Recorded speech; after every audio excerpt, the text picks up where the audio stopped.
जय हो भारत का संविधान, जय श्री राम, जय भीम। आज आपल्या समक्ष बोलत असताना एक भारतीय संविधानाचा सामान्यपणे विद्यार्थी म्हणून आज बोलणं गरजेचंच आहे आणि भारतीय संविधानाची सगळ्यांच्या डोळ्यांच्या समोर काही अपप्रवृत्ती जर पायमल्ली करत असतील,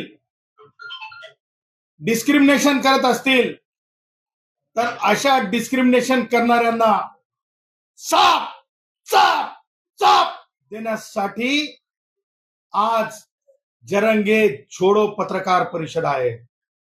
जरंगे छोड़ो पत्रकार परिषद आहे आणि म्हणून मला आज या निमित्तानं सांगायचं आहे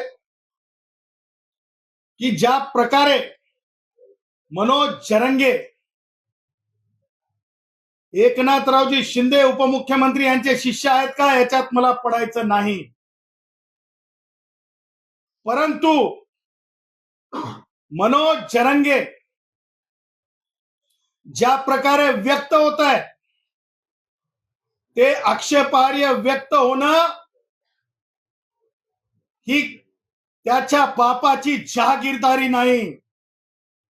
या देशामध्ये भारतीय संविधान ज्या दिवशी अंमलात आलं त्या दिवशी कोणी पाटील म्हणून बोलण्यासाठी किंवा राजा म्हणून बोलण्यासाठी कोणी शिल्लक उरलेले नाहीत, कोणी शिल्लक उरलेले नाहीत।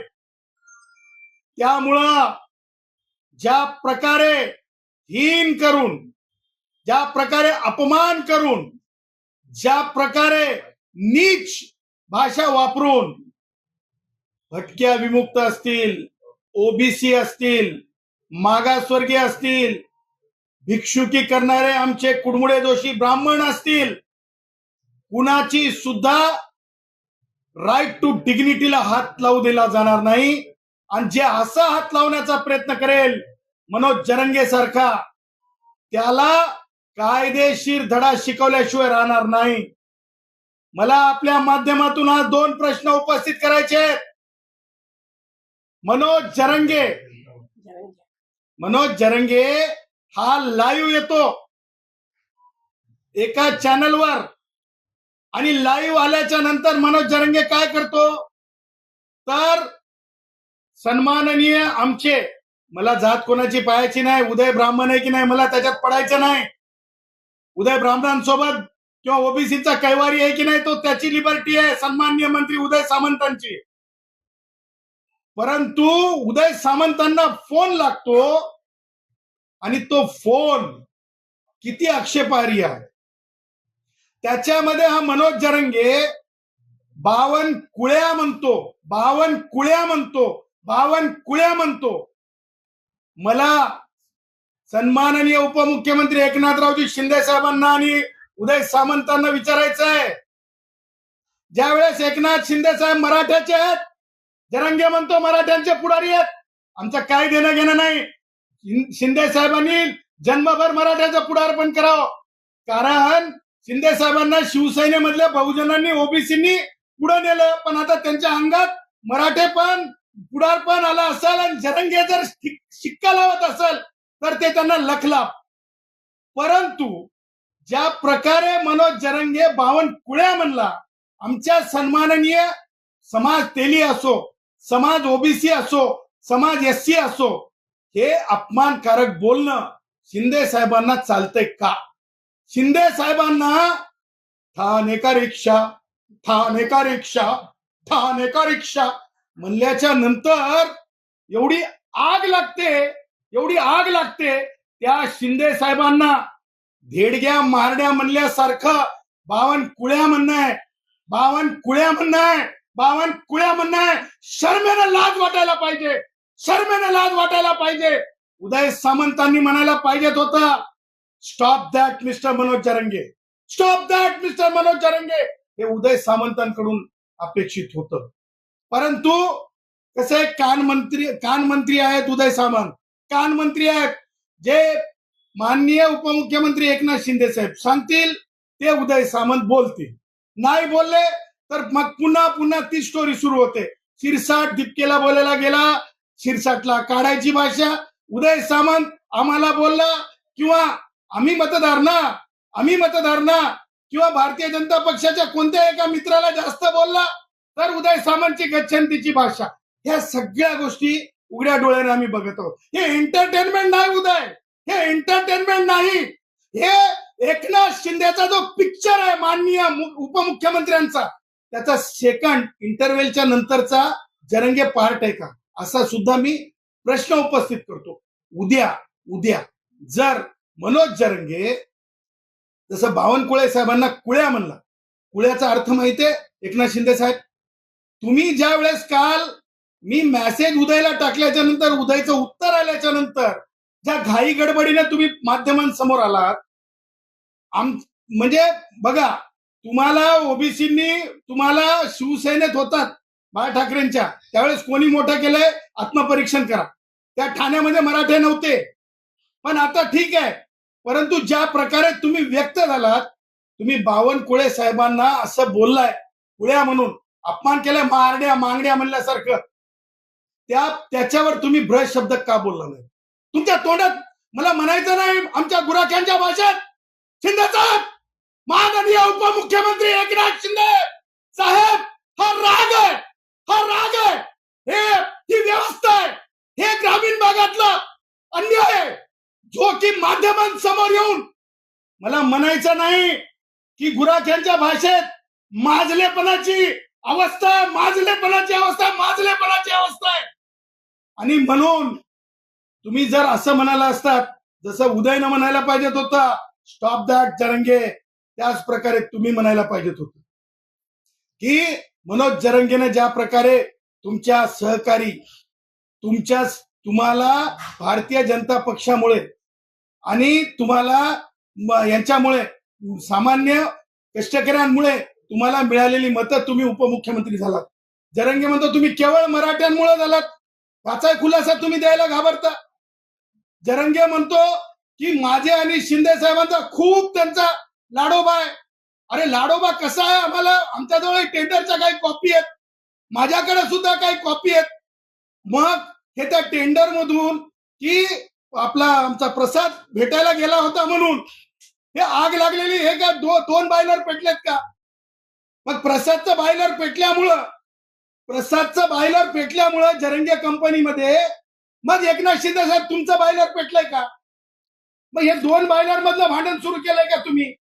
आणि म्हणून मला हे म्हणायचं आहे की एकनाथ शिंदे साहेब, ज्या प्रकारे तुम्ही मनोज जरंगे पाटील म्हणालात, त्या तुमच्या वक्तव्यामध्ये बावनकुळे साहेबांचा सार्वजनिक, एका बावनकुळे साहेबांचा नाही, तमाम तेली समाज असेल, ओबीसी समाज असेल, जे कोणी वंचित घटक असतील, त्यांचा सार्वजनिक अपमान केलाय. आणि तुमचा लाडोबा म्हणून तो पुन्हा स्वतःची शेवट करतो. आणि त्या पुढे जाऊन उदय सामंत म्हणतो की 4 जात प्रमाणपत्र. आता हे 4 जे जात प्रमाणपत्र आहेत त्याच्यामध्ये ज्या 4 भगिनींना, मग जिल्हा परिषद छत्रपती संभाजीनगर आहे, जिल्हा परिषद परभणी आहे, अशा आणि काही नगर परिषद आहे, तिथल्या भगिनींचे जात प्रमाणपत्र रद्द झाले. चूक काय झाली? काहीच चूक नाही, कारण कागदपत्र, पुरावा, त्या जात वंशावळ, हे सगळ्या गोष्टी पाहिल्या जातात. आणि जर जात प्रमाणपत्र रद्द झाले त्यावर उदय सामंत म्हणतात 100%. बाग भाई उदय, दोस्त है तू, मेरा भाई है तू, मैं कल भी बोला, लेकिन जब कोई आरक्षण के राजनीति में गलती करेगा, गंदगी करेगा, तो हिसाब भारत के संविधान से होगा, ये भूलना मत. और ये एकनाथ शिंदे साहब को भी बताने के लिए मैंने कल उनको बताया कि एकनाथ शिंदे साहब को भी बता देना की यह गलत है. आणि मला अपेक्षा ही होती की सगळे शिवसेनेचे माणसं म्हणून उद्या संजय शिरसाटला मारड्या म्हणलं, संजय म्हणलं, शिरसाट्या म्हणलं तर चालणार आहे का तुम्हाला? की हळूहळू हळूहळू ही बदलत जाणारी भाषा आहे. त्याच्यामुळं त्या भाषेला कंट्रोल करण्यासाठी, लगाम लावण्यासाठी, कासरा वणण्यासाठी हे मला बोलावं लागतंय. मी नाही बोललं तर बोलल कोण? आणि म्हणून ही व्यवस्थेची भाषा चालणार नाही. माझं असं म्हणणं आहे की जरंग्या, अबे उदय सामंतच काय, एकनाथ शिंदे साहेबच काय, तुला सांगतो नुसते जात प्रमाणपत्र रद्द होत नसतात, तर मराठा समाजातलाच युवक तयार झाला खोटे जात प्रमाणपत्र खोट्या पुराव्याच्या आधारे मिळवले. त्यासाठी परभणी जिल्ह्यातलाच आमचा दत्ता रेंगे पाटील, ये है मेरा दत्ता रेंगे पाटील, मराठा समाजाचा नेता आहे, युवा नेता आहे. नुसतं जात प्रमाणपत्र रद्द होत नसते मनोज जरंग्या. तू जर मध्ये आला, तुझ्या भाषेला तुला त्याच प्रकारे उत्तर दिलं जाईल. तू काय कोणी बालेखान लागून घेतला नाहीस. आणि जा शिंदे साहेबांना सांग, उदय सामंतांना सांग, काय भारे बांधून घ्यायचे ते भारे बांधून घे म्हणा. अरे मुख्यमंत्र्यांची आई बहीण काढता, सामान्यांची आई बहीण काढता, बावनकुळे साहेबांना कुळ्या म्हणता, मारण्या मागण्या म्हणल्यासारखा. माफी मागत नाही, उलट खात्री देता. 100% उदय सामंत, थांबा इथं, 100% उदय सामंत. नुसतं जात प्रमाणपत्र रद्द होत नसतंय तर गुन्हे दाखल होतील आणि तक्रार मराठा समाजाचे दत्ता रेंगे पाटील देतील. आणि त्याच्यामध्ये जर तुम्ही हस्तक्षेप करत असताल कॉझी ज्युडिशियल अथॉरिटीमध्ये, अर्ध न्यायिक संस्थेमध्ये, मग एकनाथ शिंदे साहेब तुम्ही आरक्षणाच्या, तुम्ही इतरांच्या धार्मिक कारणांच्या, तुम्ही बौद्ध विहारांच्या मध्ये मध्ये येऊ नका. तुम्ही झोपडपट्ट्या तोडण्याच्या भानगडीत त्यांना पडू देऊ नका. आधीच लोक तुम्हाला शिंदे टोळी म्हणायला लागलेत. हे तुमचं चालणार नाही. तुम्हाला मी म्हणत नाही अपघातानं तुम्ही मुख्यमंत्री झाले होते, मी म्हणत नाही तुम्ही अपघातानं मुख्यमंत्री झाले होते, परंतु ऍक्सिडेंटली मी म्हणत नाही. तुम्ही मनानं खूप चांगले असाल, परंतु तुमच्या डोक्यामध्ये म्हणजे जातीय राजकारण आणलं असेल. पण लक्षात ठेवा, एक गोष्ट फार क्लिअर असते, संविधानाच्या बाबतीमध्ये गडबड केली तर मी म्हणत नाही ऍक्सिडेंटली तुम्ही मोठे झाला होतात, मुख्यमंत्री झाला होतात, उपमुख्यमंत्री सुद्धा आहात, परंतु वायू गतीनं खाली येत असते माणूस. संविधानामध्ये बोट घालायचा प्रयत्न केला तर वायू गतीनं खाली येत असते. मला आज एक गोष्ट आठवते. आम्ही कसं आहे, आम्ही गुराखी साहित्यातले माणसं आहेत आणि गुराखी साहित्यामध्ये ना, मग तुम्हाला सांगू का, आम्ही एक गाणं आहे, ढोपराला आग लागली पळा पळा पळा, ढोपराला आग लागली पळा पळा पळा, अरे ढोपराला आग लागली पळा पळा पळा, अरे मनोज जरंगेचा काळ हो गेला, मनोज जरंगेचा काळ हो गेला, जात प्रमाणपत्र रद्द झाला, शिंदे साहेब उदय सामंत नका हो तुम्ही काय म्हणतात त्या भाषेला इकडून तिकडे जाते. इंग्रजीमध्ये पेंडुलम म्हणलं तर बरं आहे हो. ढोपराला आग लागली पळा पळा पळा, ढोपराला आग लागली पळा पळा पळा. हे मी खास करून वात्रटिका, हे माझा अधिकार आहे वात्रटिका. आणि संविधानापेक्षा जरंगे मोठा नाही, संविधानापेक्षा कोणीच मोठा नाही.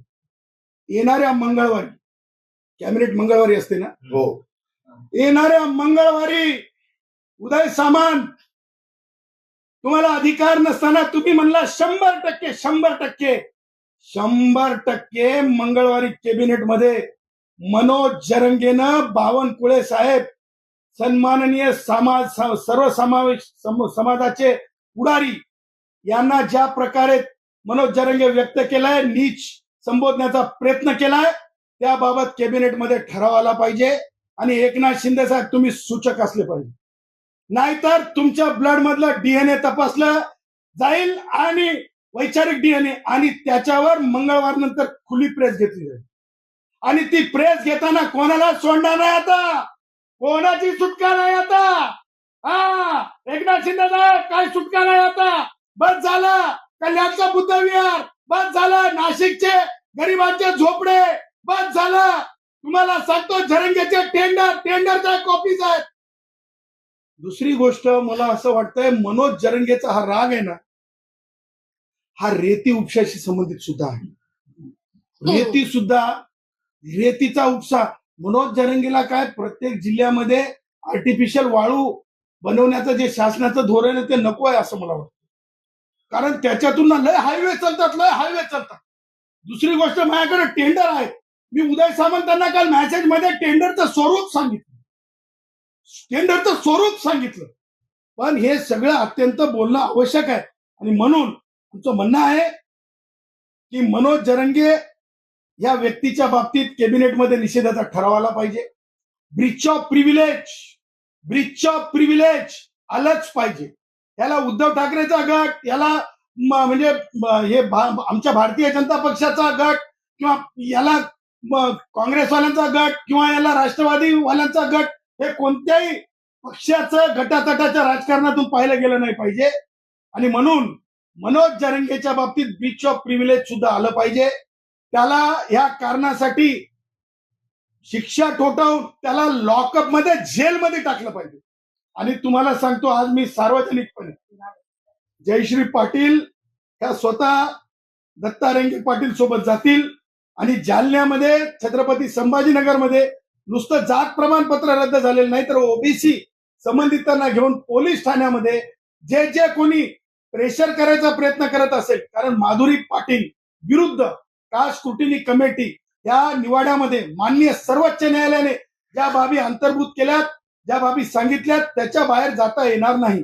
हे जे आरक्षण आहे, हे आरक्षण हे गरिबांसाठी जर म्हणत होता मनोज जरंगे, गरिबाच्या लेकरासाठी, अबे तू गरिबाच्या लेकरासाठी नाही बे, जिल्हा परिषद आणि नगर परिषद म्हणजे राजकारणातल्या बाबतीसाठी आहेस. आणि त्या पुढे जाऊन मला तर असं वाटतं आमच्या सत्तेतले सुद्धा म्हणजे बावनकुळे साहेब सारखे मंत्री नकोत म्हणून काही मराठा याच्यामध्ये या कुभांडामध्ये आहेत का हे सुद्धा तपासणं आवश्यक आहे. कारण ज्या प्रकारे मनोज जरंगे व्यक्त होत होता, मराठा मंत्र्यांची नावं घेत होता, मग महसूल विभाग अदर दॅन मराठा चालवू शकत नाहीत म्हणून हे सगळं दुसरं कुभांड आहे का? म्हणून मी म्हणलं इंटरव्हेलच्या नंतरचा हा पिक्चर आहे का? एकनाथ शिंदे साहेब इंटरव्हेलच्या नंतरचा पिक्चर आहे का? आणि म्हणून मला म्हणायचं हे आहे की हे गरिबांसाठी नाही, हे नुसतं बोल वचन आहे. तुम्हाला मला सांगायचंय की ज्या प्रकारे तुम्हाला सांगतो परभणीमध्ये जे जात प्रमाणपत्र देण्यात आलं, जात वैधता प्रमाणपत्र, काय नाव आहे त्या माणसाचं? संग्राम प्रताप जामकर. शासनाचा निर्णय, ओबीसी जर आरक्षण हे फक्त 8 लाखाची मर्यादा अगोदर दाखवावी लागते, त्याच्यानंतर ओबीसीचं प्रमाणपत्र मिळू शकतंय. हा संग्राम प्रताप जामकर याचा बाप कोण होता? जिल्हा परिषद सदस्य. यांचे आजोबा मंत्री होते. कोणत्या पक्षात होते? काँग्रेसचे मंत्री. यांच्याकडे किती पिक्चरचे थिएटर आहेत? 2 थिएटर आहे. गंगाखेडला होता 3 आहे टोटल. 3 पिक्चरचे थिएटर. साधारणतः जमीन किती आहे? 100-150 एकरच्या वर. आता मला सांगा या जीआर प्रमाणे हे मला सांगा 8 लाखाची मर्यादा आहे. जात वैधता प्रमाणपत्र कुणाला मिळालंय? काय नाव त्याचं? संग्राम प्रताप जामकर. आता हे जर गरिबांसाठीचं आरक्षणाचं राजकारण नसून हे ओबीसी खऱ्या मागासवर्गीय ओबीसी समाजावर एका प्रकारे अन्याय आहे. आणि बावनकुळे साहेबांनी राजरोसपणे या मनोज जरंगेला असं वाटतंय की जसा धंदा करतात, व्यापार करतात त्या प्रकारे प्रमाणपत्र वाटप होऊ द्यावेत आणि लखलाभ होऊ द्यावं. असं लखलाभ होऊ दिलं जाऊ शकत नाही. आणि म्हणून या गोष्टीचा आम्ही निषेध करतो, मनोज जरंगेचा निषेध करतो. एकनाथ शिंदे साहेबांनी काल कान पिचक्या तरी घ्यायला पाहिजेत होत्या. किती लाड करावं द्या एकनाथ शिंदे साहेबांचा. मनोज जरंगे, पण काल त्यांनी बृहत शब्द काढायला पाहिजेत होता. उदय सामंत चुकले, त्यांनी माफी मागायला पाहिजे. उद्या उद्या जर भटुकड्या सामंत्या म्हणलं तर चालणार आहे का? भटुकड्या सामंत्या म्हणलं तर चालणार आहे का? सॉरी टू से असं चालणार आहे का? उद्या तुम्ही ब्राह्मण आहेत म्हणून तुम्हाला त्रास झाला तरी गुन्हेगार आणि जयश्री आहे, लक्षात ठेवायचं. कुणाला एकटा पडू दिला जाणार नाही. परंतु माननीय बावनकुळे साहेबांनी कोणत्याच मराठा महसूल मंत्र्यांनी गाव तिथं स्मशानभूमी दिली नव्हती. हे आपले काय नाव होते इथले ते नगरचे विखे पाटलांनी देऊ शकले नव्हते, ह्या बावनकुळे साहेबांनी दिलेले. पानंद रस्ते, शेताचा वाद असायचा, गरीब मान ढोर संभार असेल, ओबीसी असेल, छोटं शेत असायचं, नावी असेल, कुंभार असेल, लोहार असेल, एक छोटा तुकडा असतो जमिनीचा, तो मध्यभागी असतो. रस्ते नसायचे. हे दिलेली व्यक्ती आहे, ही देणारी व्यक्ती आहे. ही लँड ऍक्विजिशन ऑफिसर्सला एक सलाऱ्या मुंबईतून बाहेर, पालघर मधून बाहेर सगळ्यांना चान्स दिला जाईल काम करण्याचा, शुद्ध काम करण्याचा. ही कामाला लावणारी व्यक्ती आहे. आणि मग ही पोटदुखी आहे का, ही दुसरी पोटदुखी आहे का? या सगळ्या गोष्टी गोळाबेरीजनं पाहिल्या जातील आणि कोणत्याच परिस्थितीत कुणाचा अपमान सहन केला जाणार नाही. माननीय मुख्यमंत्री असतील, तुम्ही विचाराल तुम्ही कोण? आम्ही मतदार आहोत. आम्ही राष्ट्रीय स्वयंसेवक संघ असेल, बौद्धांचा भिक्खू संघ असेल, आम्ही त्या संघाचे पाईक आहोत. आम्ही विचारधारेवाले आहोत. आमचा तो अधिकार आम्ही दिलेले मतदार आहोत. माय चीफ मिनिस्टर देवेंद्रजी, कोणालाच कोणत्याच परिस्थितीमध्ये चुकीचं बोललेलं आम्ही सहन करणार नाहीत. हे मला आजच्या पत्रकार परिषदेतून, आज जी आम्ही मनोज जरंगेच्या बाबतीत ही पत्रकार परिषद घेतली, या पत्रकार परिषदेच्या माध्यमातून जे आहे आम्हाला तुम्हाला सांगायचं होतं. आणि मनोज जरंगे जोडपो पत्रकार परिषदेचा हा पहिला अंक आहे. यानंतर तुम्हाला सांगतो, आम्ही सांगितल्याप्रमाणे गुन्हेही दाखल होतील, तक्रारी दिल्या जातील, कुणालाही सोडलं जाणार नाही. त्यामुळं गाप बसायचं. सर्वोच्च न्यायालय सर्वोच्च समजून कोणी शानपण करायचं नाही. आरक्षणामध्ये जास्त बोलायचं नाही. मुख गिळून बसल्यासारखं. अरे आरक्षण बोगस ठरतंय, त्याच्यावर तुम्ही म्हणलं पाहिजे बोगस आहे. उलट तुम्ही असं म्हणणार का की नाही 100% काय 100%? कोणाच्या बापाच्या घरची पेंड आहे का? Stop that nonsense everything. It will not be tolerated against the constitution. Remember this. Otherwise one has to face a music of law. Sir, याला जोडून विचारतो, कारण तुम्ही जो मुद्दा आता उपस्थित केला महत्त्वाचा की सरसकट दाखले देण्याची मागणी जरांगे पाटील आधीपासून करतायत. मात्र दुसरीकडे तुम्ही आता ज्या प्रकारचं एक उदाहरण दिलं की त्यांच्या मालकीचे थिएटर्स आहेत, जमीन आहे, तरी 8 लाखाच्या त्या कुठेही कक्षामध्ये बसत नसताना अशा प्रकारची जात वाटली जातात. वाटत नाही का पूर्ण आरक्षणच यामुळे धोक्यात येऊ शकतं, कायद्याच्या कचऱ्यात चापून बंद होऊ शकतं? बघा, गरीब आणि गरजवंत मराठ्याचा याच्यात संबंध मुलांना, युवकांना काय म्हणून एकत्र आणलं होतं की शिक्षणासाठी आणि नोकऱ्यांसाठी. आज मनोज जरंगेची उघडी पडली. आज मनोज जरंगे उघडा झाला. तो राजकारण्यांसाठी काम करत होता हे आज स्पष्ट झालं. शासनाचा निर्णय 16 डिसेंबर 2017, मी म्हणत नाहीये, ज्या प्रकारे शासन निर्णय आणला, विमुक्त जाती, भटक्या जाती, इतर मागासवर्ग व विशेष मागासवर्ग मधील उन्नत व प्रगत व्यक्ती गट याकरिता नॉन क्रिमिलियर साठी असलेली उत्पन्न मर्यादा जी आहे ती 8 लाखापर्यंत. 8 लाखापर्यंत.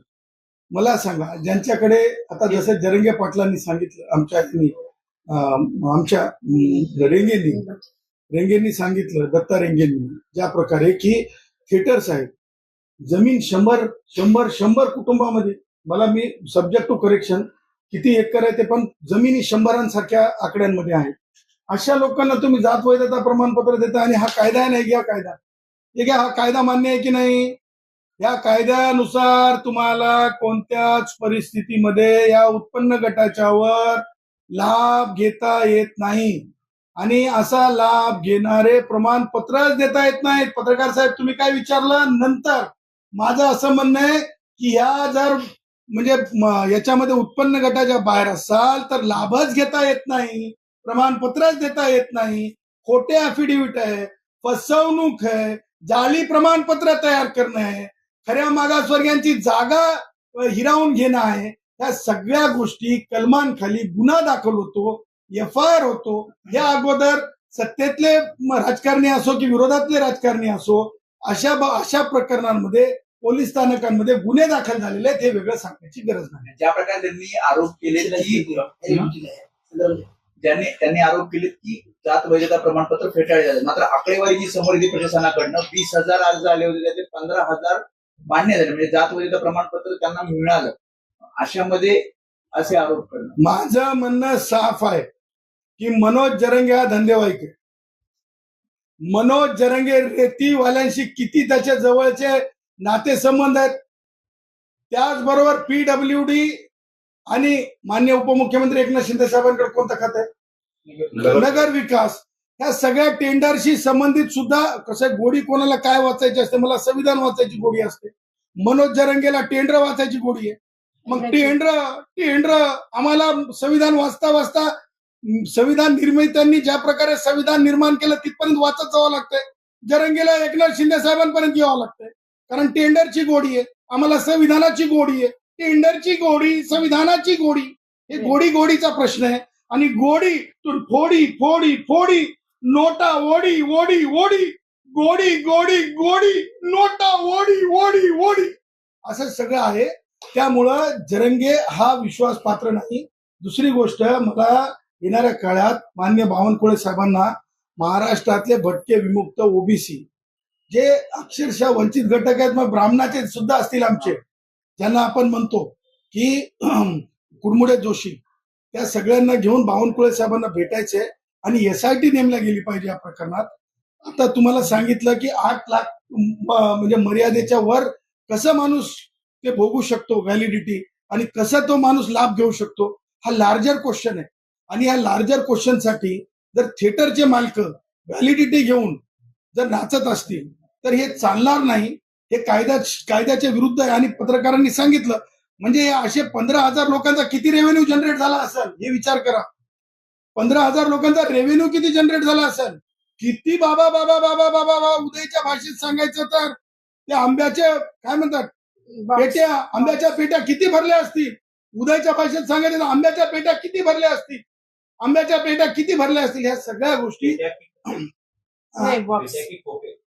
पेट्या आम्हाला पेट्या बऱ्या पडतात, आंब्याच्या पेट्या. मी कॉपी कॅट करत नाही, मी जे बोलतो ते थेट बोलतो, नेट बोलतो, डंके की चोट पे बोलतो. आणि म्हणून आता या पत्रकार परिषदेला परत तुमच्या प्रश्न येण्याच्या अगोदर मी परत म्हणतो, डोपराला आग लागली पळा पळा पळा, डोपराला आग लागली पळा पळा.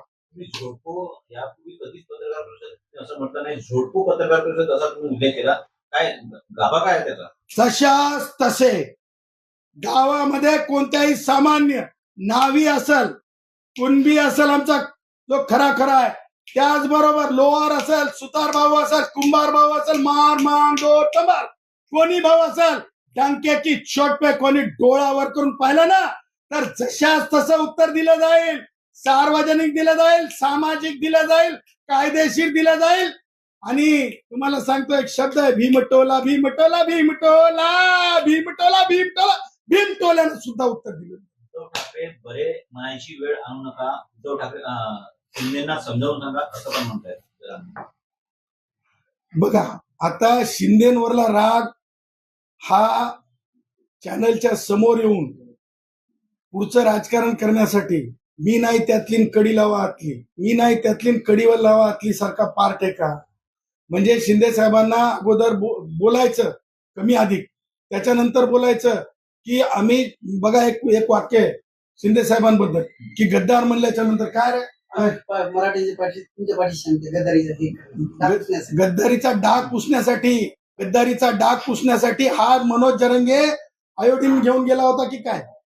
म्हणजे मनोज जरंगे एकनाथ शिंदे साहेबांना काय बोलला पत्रकार परिषदेमध्ये? उदय डोळसपणे बघायचं, कानानं ऐकायचं. मनोज जरंगे म्हणला गद्दारीचा डाग पुसण्यासाठी मराठ्याने काय केलं?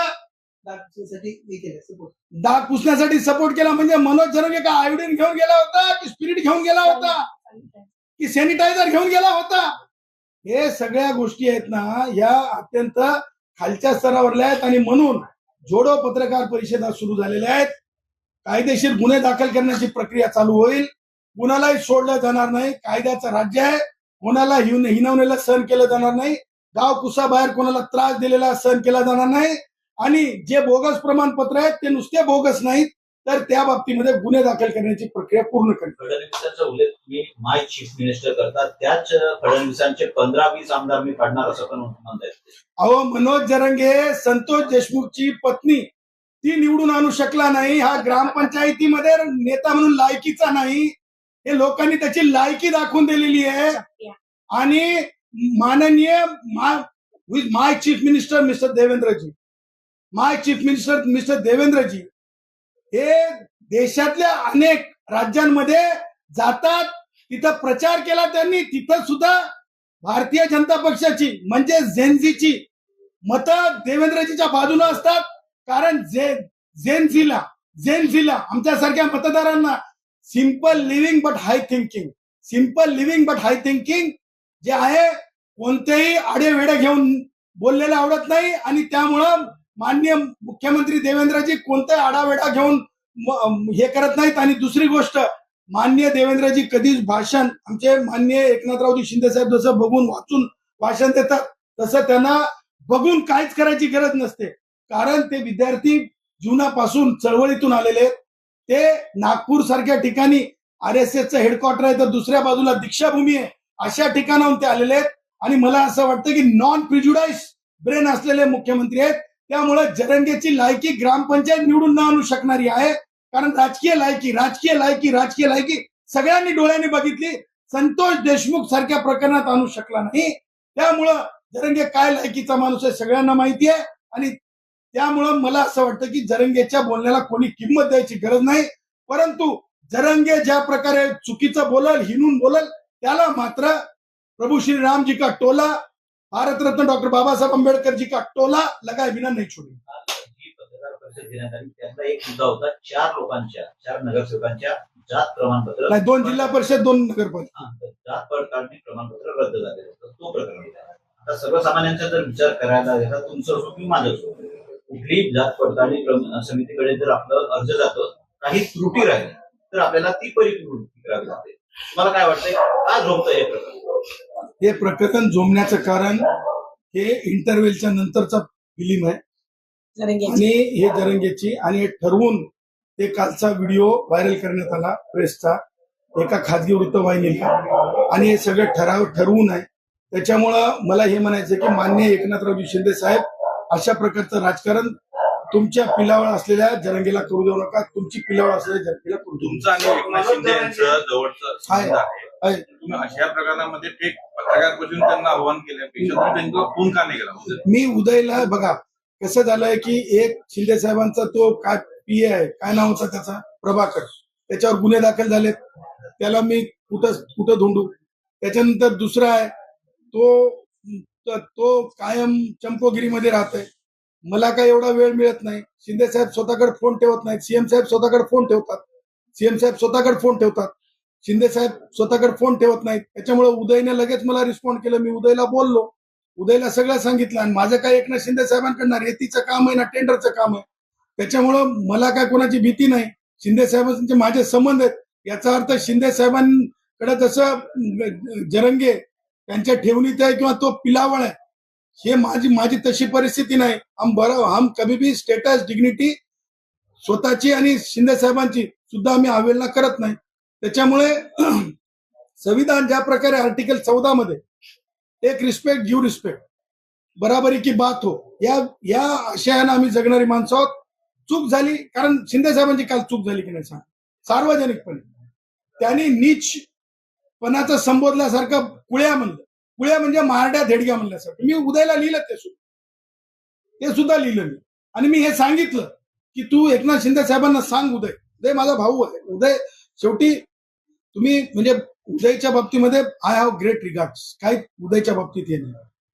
परंतु सांगायचं तात्पर्य हे की एकनाथ शिंदे साहेबांनी मनोज जरंगे पाटील म्हणण्याची गरज काय होती? ए मनोज अंगात शिवसैनिक का जागा झाला नव्हता? तर बरं आईसबॉक्स मध्ये मला म्हणायचं नाही, मी वात्र टीका करणारा माणूस आहे. मी मराठा होते का केशवराव धोंडगे हे पाहिलेलं नाही. परंतु मान्य केशवराव धोंडगे साहेबांनी जे साहित्य आम्हाला दिलं त्या साहित्यातून मी बोलतो. त्यामुळं काल एकनाथ शिंदे साहेब चुकले. काल एकनाथ शिंदे साहेबांनी स्पष्ट बोलायला पाहिजेत होतं. चूक आहे मनोज जरांगे, तुला असं बोलता येणार नाही. उद्याच्या कॅबिनेटमध्ये हा विषय येते की नाही बघायचं मला. ब्रीच ऑफ प्रिव्हिलेज येते की नाही मला बघायचंय. आणि त्या ओरडणाऱ्यांना मला आव्हान करायचंय की बावनकुळे साहेबांना सुद्धा हे अशा प्रकारे येतं फक्त ठाणे की रिक्षा म्हणल्यामुळं आपण प्रोसिक्युशन केलं. आपण नीट संबोधल्यानंतर मान्य बावनकुळे साहेबांना ते तुम्हाला सांगतो माझ्यासाठी आदर्श आहे. माझ्यासाठी आदर आहे. मला त्यांच्याकडून बावनकुळे साहेबांकडून विचारून घ्या. कोणतंही काम केलेलं नाही, करायचं नाही, भविष्यातही करायचं नाही. परंतु ज्या प्रकारे तेली माणूस असो, ओबीसी असो, वंजारी माझे धनंजय साहेब असोत, ओबीसी पुढारी आमचे छगन भुजबळ साहेब असोत, हे सगळे माझे आहेत, माझ्या रक्ताचे आहेत, माझ्या मांसाचे आहेत. बस झालं. आम्ही वकिली खूप आनंदी आहोत. आम्हाला व्हायचं नाही राजकारणी, परंतु माझ्या कोणत्याच माणसाला मी अपमान सहन करू देणार नाही. आणि राजकारण म्हणून राजकारणी लोक अपमानासाठी हिशोब करायला कमी पडतात. म्हणून मी आणि जयश्री पाटील समर्थ आहोत. आमच्या कोणत्याच पुढाऱ्याला, कोणत्याच ब्राह्मणाला, कोणत्याच ओबीसीला, कोणत्याच अनुसूचित जाती जमातीच्या माणसाला त्रास दिला तर अशी जोडो पत्रकार परिषद होईल. आणि मी सांगितल्याप्रमाणे सब कुछ जोडो होगा. माझ्याकडून शेवटचा प्रश्न घेतो, कारण जरांगे पाटील सातत्याने अशा प्रकारची वक्तव्य करून तुम्हाला वाटत नाही की पुन्हा एकदा महाराष्ट्रामध्ये मराठा वर्सेस ओबीसी असा एक नवीन जातीय तेढ निर्माण केला जातोय? मी अगोदर माननीय एकनाथरावजी शिंदे साहेबांना सांगितलं, एकनाथरावजी शिंदे साहेब, तुम्ही मराठा राजकारणामध्ये आलात. तुम्ही, मला माहित आहे की बाळ ठाकरेंची शिवसेना ही ओबीसीची शिवसेना होती. ती काय मराठा शिवसेना नव्हती. त्यावेळेस सगळे लोक काँग्रेस आणि राष्ट्रवादीमध्ये होते. पण तुम्ही अंगीकारलं मराठा राजकारण, मला त्याच्याबद्दल म्हणायचं नाही. त्यानंतर तुम्ही मातंग समाजाला तुम्ही, म्हणजे मला म्हणायचं नाही तुम्ही रसद पुरवली नाही पुरवली, ते तुम्हाला भावनेला आणि तुमच्या शहाणपणाला माहित. परंतु त्यानंतर आता परत जर जरंगे इंटरव्हल नंतर हे जर तुम्ही सुरू करायला लावलाय की नाही हे तुम्ही आत्मचिंतन करा. कारण त्या व्हिडिओ हे सांगते की सब बनी बनाई बातें है, सब बनी बनाई बातें है, सब बनी बनाई बातें है. अशा प्रकारे महाराष्ट्राला आम्ही डिस्टर्ब होऊ देणार नाही. मनोज जरांगे पत्रकार परिषदेत नेहमी अश्लील भाषेचा वापर करतात, शब्दांचा वापर करतात. मंत्री जवळ शेजारी बसलेले असताना सुद्धा त्यांची ती भाषा चालू असते. मला हे समजत नाही की आता बघा आमच्या मंत्र्यांच्या बाबतीत, मंत्री कोणत्या पक्षाचे येत नाही, या डीएनएचे, आमच्या डीएनएचे ह्युमॅनिटीच्या विरुद्ध जाऊन आमच्या ओबीसी असेल, भटका असेल, मागासवर्गीय असेल, कोणी असेल, त्याच्या बाबतीमध्ये जर बोलल्याच्या नंतर जरंगेला आणि जरंगेचं समर्थन करणाऱ्याला जशाच तसे उत्तर दिले जाईल.